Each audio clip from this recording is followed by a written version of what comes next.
My name is Cedar Holder, and I make these wind and sea fire starters. They are all handcrafted and individually made. So, there are only two things you need to do to make spokes: a fire starter and a sharp, square-edged back of a knife, like this. So, this back of a knife is square, and the edges are pretty sharp.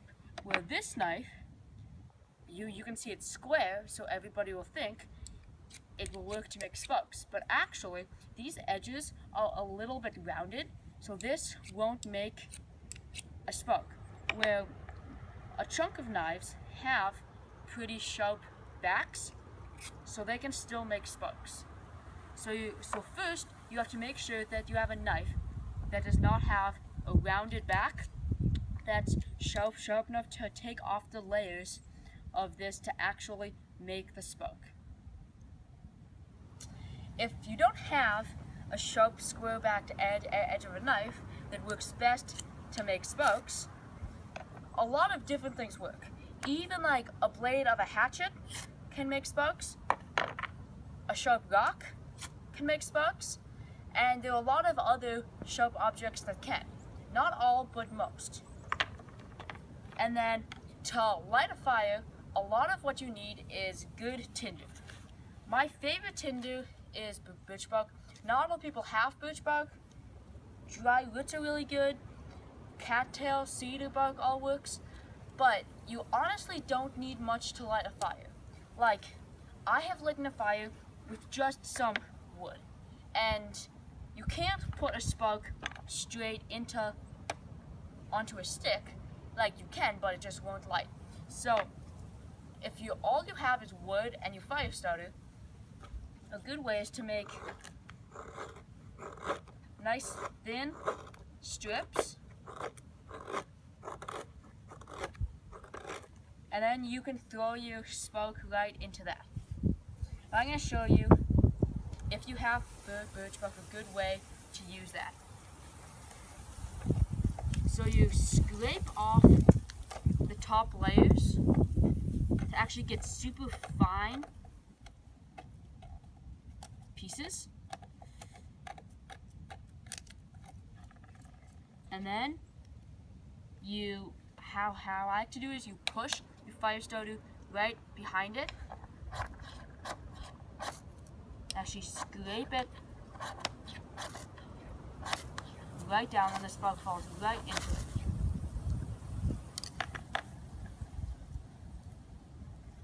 So that's my favorite way to do the birch bark, and you apply the exact same technique for most other tinders by just pushing the fire starter down to the ground. I like to get like a piece of wood or something solid to shove on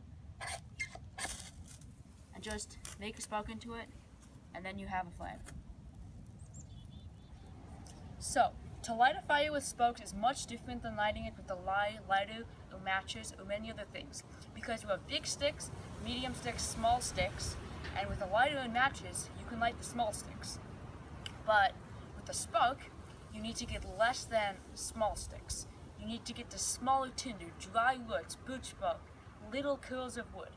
So you really have to dig with it a little bit to find what works around you, to see what can light up the best, and then just light a chunk of fires to figure it out. And yeah. So there are many different kind of fire starters. Even in this kind, there are small things that fold up, little small ones, and ones that actually come in packs of the metal and rod together.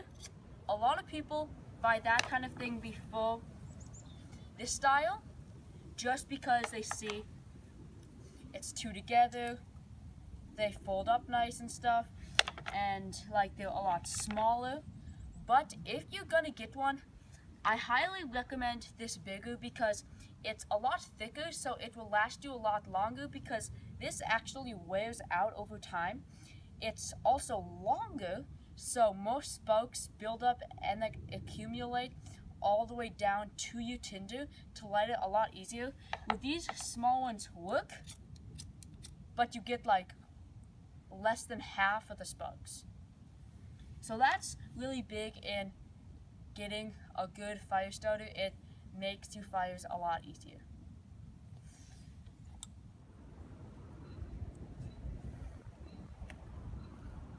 Remember, this is not a toy, it's a tool. One spark can make a fire, which can make a big fire. So please use responsibly and safely.